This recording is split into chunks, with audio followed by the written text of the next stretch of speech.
Hi guys, welcome to the next video. In this video, I'll help you understand a very, very important question that a lot of people think about.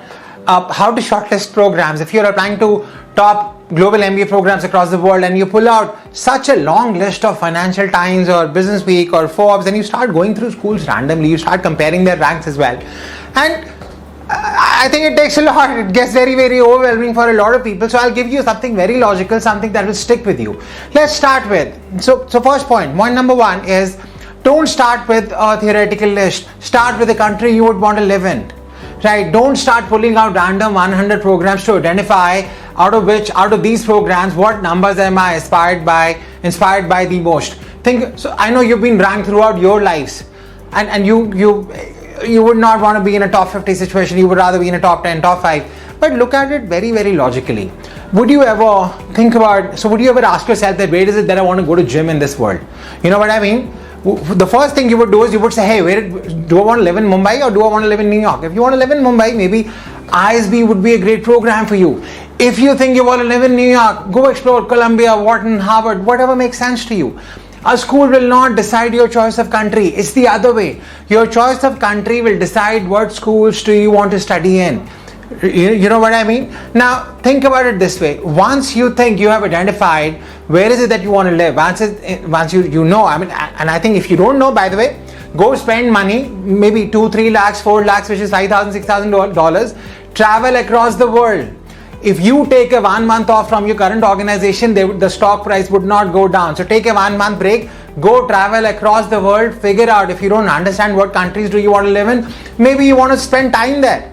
Now, once you know what inspires you the most, the second thing to look at is your demographics and match it with the school and whatever the school has accepted in the last 5 to 7 years. Consider your GMAT score, GPA, work experience, undergrad university, and while some of these are set in stone, like for example, you cannot change your undergrad now, but some variables such as GMAT or work experience, you can still change them by retaking your test or maybe by working for a couple of years more if you do not currently fall in that ballpark. You know what I mean? So do all this, and once you identify your gap in the score expectation, you start working on them. Once you look at the deficit in the work experience, you maybe start working in that direction. And once you're looking at GMAT, don't look at global averages. And this is especially important for Indian applicants who consider the average of the GMAT, the MBA program as their global average, as their minimum requirement. No, these are not the minimum requirement. You are most likely going to need a higher than a global average because, hey, your peer group is coming up with these great scores, right? And once you have worked on these missing areas, then you have got to identify.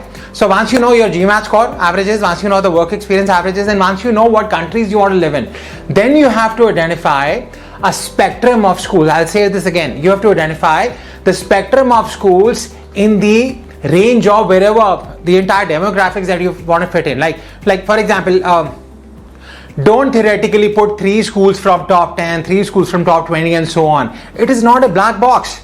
Find the right match in your own spectrum, and I've been doing it for many, many years now. Find your own spectrum based on the factors that I talked about in your demographics. Average GMAT, GPA, work experience.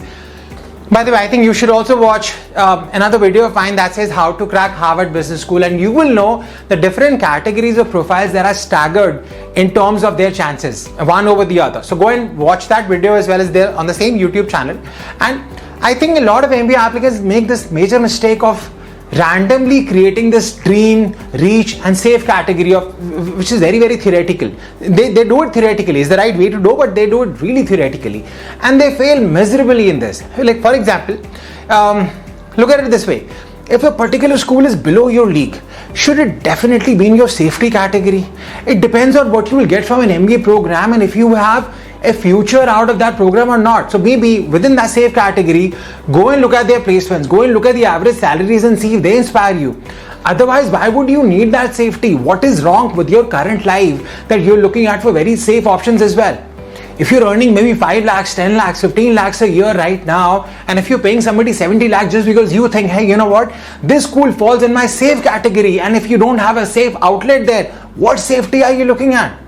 And if you're keeping a school 2 leagues below your league as an applicant, your safe option should be maybe an MBA next year, rather than that safety that you can explore anytime you want. It's your money. You're spending $100,000, $200,000 out there. Do you think it would make sense to dive really deep? Go really down the rankings and say, you know what, this is my safe option. Do not come under the pressure of randomly signing up with just any school that is not a good match for you. It will make more sense to not go at all. An MBA should be a life-changing experience, guys, like childbirth, marriage. This is not a mandatory education that you're venturing into to find out. This is something you're going out to find. You're finding opportunities to grow in life. You're exploring this on your own. Make it really, really count. I really hope this helped you. Thank you so much, and I'll see you in my next video.